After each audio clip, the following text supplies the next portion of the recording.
الحمد للہ وکفا الصلاۃ والسلام علی من لا نبی بعد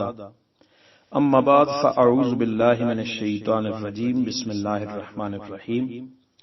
ومن يعظم حرمات اللہ فهو خیر له عند ربہ صدق اللہ مولانا العظیم۔ عزیزان محترم، اللہ سبحانہ و تعالی ارشاد فرماتے ہیں،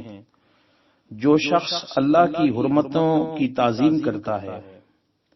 فَهُوَ خَيْرٌ لَهُ، تو وہ اس کے لیے بہتر ہے، عند ربہ، اس کے رب کے ہاں۔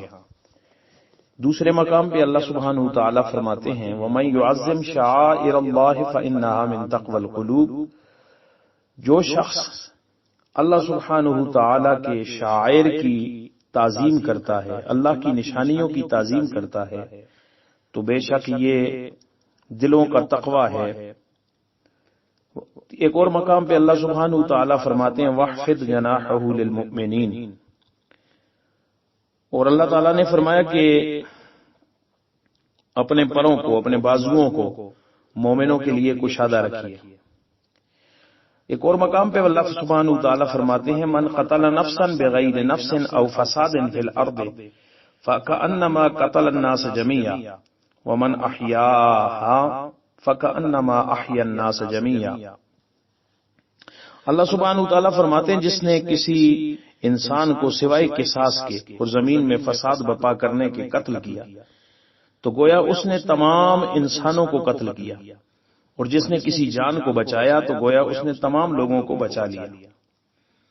حضرت ابو موسیٰ رضی اللہ تعالیٰ عنہ سے مروی ہے، رسول اللہ صلی اللہ تعالیٰ علیہ وسلم نے فرمایا، ایک مومن دوسرے مومن کے لیے اسی طرح ہے جیسے دیوار کو اس کے اجزاء ایک دوسرے کو مضبوط بناتے ہیں۔ یہ فرما کر حضور علیہ السلام نے اپنی انگلیوں کا جال بنایا، یعنی انہیں بہم پیوست کیا۔ حضرت ابو موسیٰ رضی اللہ تعالیٰ عنہ سے مروی ہے، فرماتے ہیں کہ رسول اللہ صلی اللہ تعالیٰ علیہ وسلم نے ارشاد فرمایا، جو شخص ہماری مسجدوں یا بازاروں سے گزرے اور اس کے ہاتھ میں تیر یا تیر کا پھل وغیرہ ہو تو وہ اس کو قابو میں رکھے یا اسے اپنی ہتھیلی میں پکڑے رکھے، ایسا نہ ہو کہ اس سے کسی مسلمان کو تکلیف پہنچے۔ حضرت نعمان بن بشیر رضی اللہ تعالی عنہ ماں سے مروی ہے، فرماتے ہیں، نبی رحمت صلی اللہ تعالی علیہ وسلم نے فرمایا، باہمی محبت، رحمت اور لطف و کرم میں مسلمانوں کی مثال ایک جسم کی مانند ہے کہ جب اس کی کسی ایک حصے کو تکلیف پہنچتی ہے تو مانا سارا جسم بے خوابی اور بخار کی شکایت کرنے لگتا ہے۔ حضرت ابو ہریرہ رضی اللہ تعالی عنہ سے مروی ہے کہ نبی کریم علیہ الصلوۃ والسلام نے ارشاد فرمایا، حضرت حسن کو حضور علیہ السلام نے بوسہ دیا،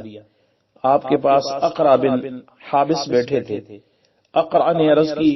میرے 10 بیٹے ہیں لیکن میں نے ان میں سے کسی کو بوسہ نہیں دیا۔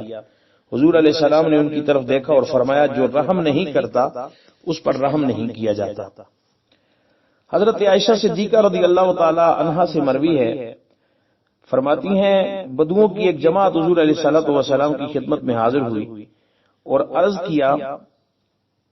کیا تم اپنے بچوں کو چومتے ہو؟ آپ نے فرمایا، ہاں۔ وہ کہنے لگے، خدا کی قسم ہم تو انہیں نہیں چومتے۔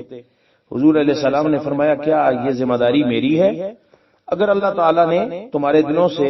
رحمت نکال لی ہے، یعنی تمہاری ذمہ داری ہے کہ تم اپنے بیٹوں کو ان کو چومو اور ان کی محبت جو ہے اسے اپنے دلوں میں بساؤ۔ تو صاحبو، ایک مومن کی دوسرے مومن پر عزت، تعظیم اور اس کی حرمت اور اس کے حقوق جو ہیں وہ اسلام نے جو مقید کر دیے، مقرر کر دیے، ان حقوق کا ادا کرنا ہر مسلمان پر لازم ہے۔ ہر ایک شخص کو چاہیے کہ وہ دوسرے کی عزت کرے، اس کی حرمتوں کی تعظیم کرے، اس کے حقوق کا خیال رکھے،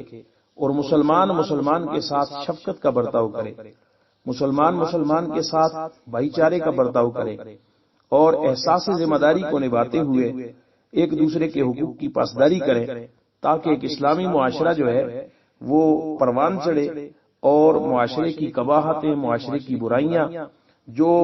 حقوق العباد کے ادا نہ کرنے کی وجہ سے پیدا ہوتی ہیں، وہ برائیاں اور بیماریاں جو ہیں جڑ سے ختم ہو جائیں، اور ہم اللہ کے بندے بن کر اس کی بارگاہ میں حاضر ہوں اور دنیا و آخرت کی سعادتیں ہمارا مقدر ہو جائیں۔ وآخر دعوانا ان الحمد للہ رب العالمین۔